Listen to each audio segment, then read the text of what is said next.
In the crowded streets of Lagos, where the sun rose each day over noise, struggle, and survival, lived a young man named Daniel. Daniel was not born into wealth. His father was a roadside mechanic, and his mother sold vegetables in the local market. From a young age, Daniel understood one thing clearly: life would not hand him anything freely. Every morning before sunrise, Daniel helped his mother arrange her goods. By afternoon, he attended a public school, often sitting on broken benches, sometimes without food in his stomach. At night, under the dim light of a kerosene lamp, he studied while others slept. But Daniel had a dream: to become an engineer. Many laughed at him. Engineer? With this kind of life, some mocked. Just learn a trade and survive, others advised. Even his father, worn out by years of hardship, once said, "Dreams don't feed a man, my son." But Daniel refused to give up. After secondary school, Daniel could not afford university fees. It felt like the end of his dream. For weeks, he walked around in silence, battling disappointment. Then one evening, his mother held his hands and said, "If the road is blocked, find another path. Just don't stop moving." Those words ignited something inside him. Daniel began working at a construction site as a laborer. Every day, he carried heavy loads under the scorching sun. While others rested, he observed the engineers closely, how they planned, measured, and built. At night, he used his small earnings to buy second-hand textbooks. He taught himself mathematics, physics, and basic engineering principles. It was not easy.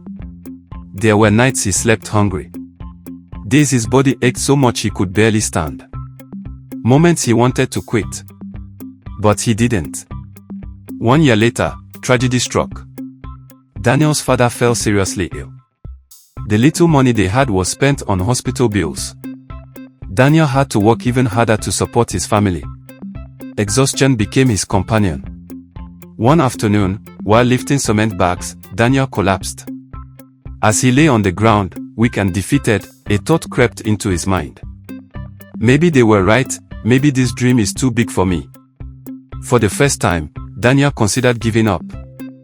That evening, an elderly engineer at the site, Mr. Bello, approached him.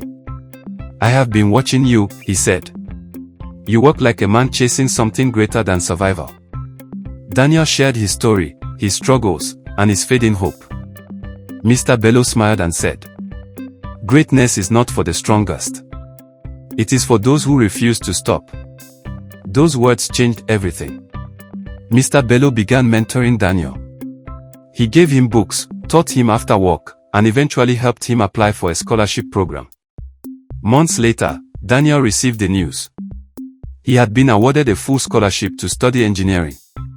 Years passed. Through sleepless nights, difficult exams, and relentless effort, Daniel pushed forward. He remembered every struggle, every tear, every sacrifice. Finally, the day came.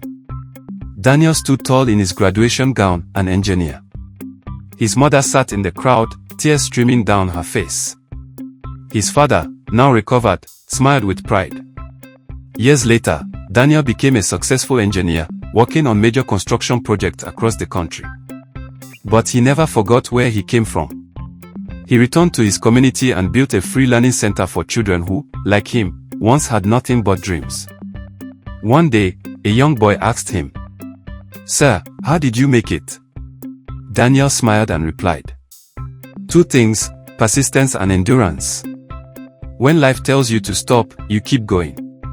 Thank you for watching our videos. Make sure you like, share and subscribe to this channel.